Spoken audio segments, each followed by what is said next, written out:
नमस्कार दोस्तों ये दुर्गा पूजा के दिन हैं और विजयदशमी तक और उसके बाद भी कुछ दिन तक लगातार निरंतर हम लोग पर्वों के दिन मानते हैं। फेस्टिवल डेज उनको संज्ञा दी जाती है आम बोलचाल की भाषा में मैं अंग्रेज़ी शब्दों का इस्तेमाल इसलिए कर रहा हूँ कि ये हमारी स्वाभाविक प्रवृत्ति हो गई है कि हमारे बच्चे भी, अगर आप उनको 29 कहेंगे या 29 कहेंगे तो नहीं फॉलो करेंगे। वो आपसे पूछेंगे 29 मीन्स, तो आपको बताना पड़ेगा 29।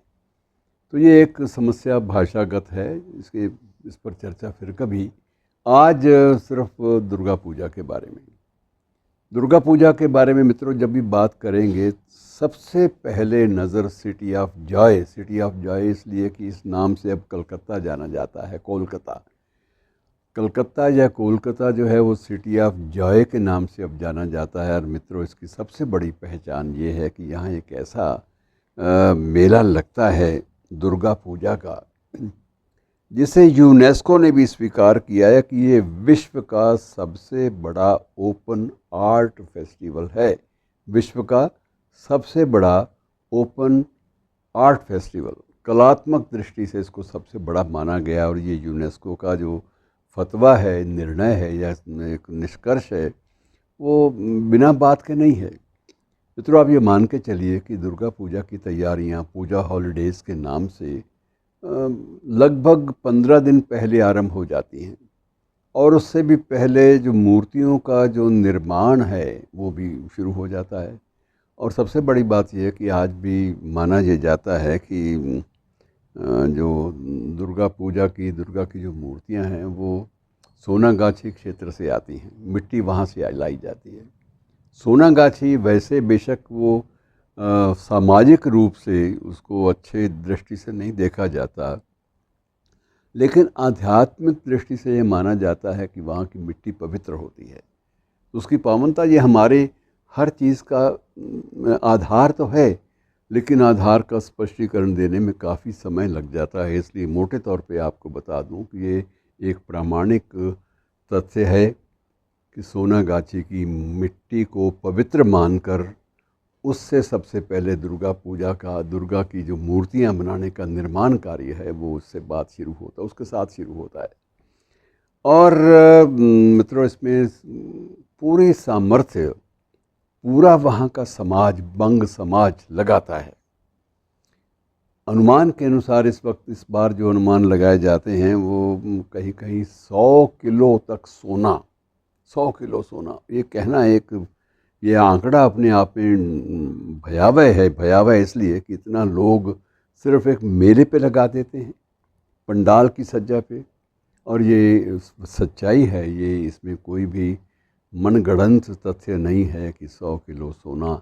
एक पंडाल ऐसा भी है जहाँ ये खर्च होता है और उस पंडाल के जो चित्र हैं वो अब QR में उसमें उपलब्ध हैं। अखबारों ने भी वो कोड छाप रखा है कि आप इसको कोई QR कोड को इसको प्रयोग करें इसका, और आपको सभी पंडालों के चित्र जो हैं वो इस पर आपको देखने को मिल जाएंगे। आज के पंडालों के, पुराने नहीं, आज जो लगे हुए हैं। और मित्रों इसमें यह है कि हर पंडाल का एक थीम होता है। व्यर्थ में नहीं कि सिर्फ मूर्ति लगा दी और महिषासुर उनके चरणों में डाल दिया, शेर की सवारी, इतना काफ़ी नहीं होता। हर एक पंडाल का एक थीम होता है और उस थीम, उस आधार, उस उद्देश्य को लेकर उस पंडाल का निर्माण होता है और उसी के माध्यम से उसका प्रचार किया जाता है। एक ऐसा पंडाल है जहाँ 8000 पौधे लगाए गए हैं और वो एक थीम है कि इन पौधों के माध्यम से वे लोग प्रदूषण के खिलाफ, पर्यावरण के पक्ष में एक संदेश देना चाहते हैं। और ये थीम जो है ये पर्यावरण, इकोलॉजी पर बेस्ड है। ये एक कितनी बड़ी बात है कि हमने अध्यात्म को अपनी शाश्वत आवश्यकताओं के साथ जोड़ने का प्रयास किया है। और एक जो तथ्य बड़ा अजीब सा लगता है कि इस पे बेशक इसकी साज सज्जा पे धनी लोग आगे आते होंगे, संपन्न परिवारों के लोग आते होंगे, लेकिन इसको दर्शन करने के लिए, देखने के लिए सामान्य जन लाखों की संख्या में उमड़ता है।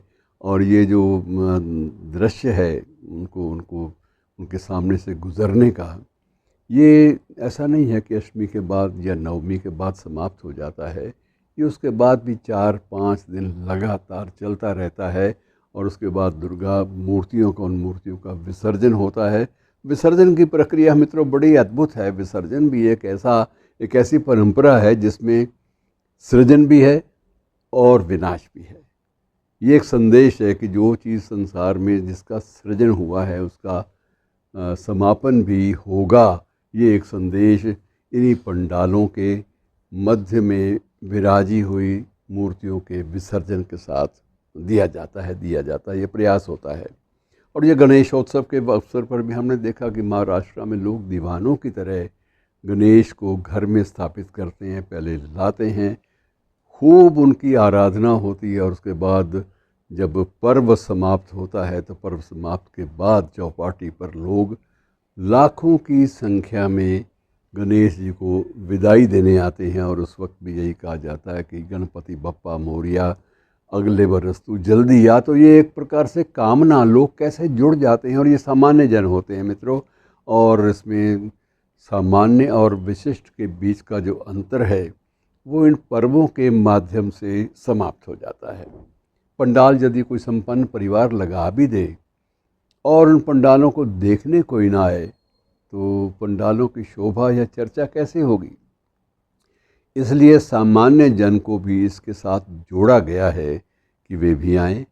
सादर निमंत्रण उनको दिया जाता है अलग अलग क्षेत्रों में, और उसमें चाहे वो किसी भी क्षेत्र का हो, चाहे स्लम एरियाज़ के हों, वो भी लोग आते हैं बड़ी श्रद्धा के साथ और उतनी ही तल्लीनता के साथ इन सारे पर्वों में वो अपनी भागीदारी दिखाते हैं।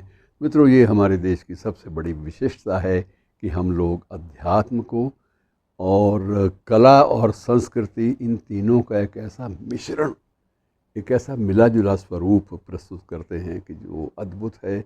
और शायद इसी आधार पर यूनेस्को को भी ये घोषित करना पड़ा कि ये दुनिया का सबसे बड़ा ओपन आर्ट फेस्टिवल है। शुक्रिया।